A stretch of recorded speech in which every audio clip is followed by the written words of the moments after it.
So, ang magandang way na isang way para ma-close mo yung kausap mo, para mag-yes bago mo mag-engage. Maparealize mo na pwede mo itong gawin habang nasa ibang bansa ka, para bago ka umuwi ng Pilipinas, nag-50 to 100,000 per month ka na, hindi ka na kailangan bumalik pa ulit, makasama mo yung family. So, gawin mo na itong business na to. Okay, so decide ka na kagad para may mangyari maganda. Kasi kung hindi ka magdi-decide, ma-realize mo rin yung ma-realize mo yung pag hindi siya nag-join.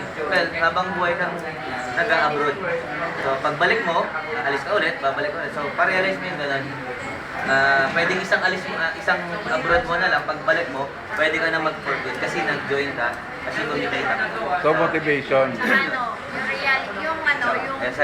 Naisip ka na. Realization na na itong business na to, business lang na panandaliwan. Ito yung business na pwede mong Ang matagal.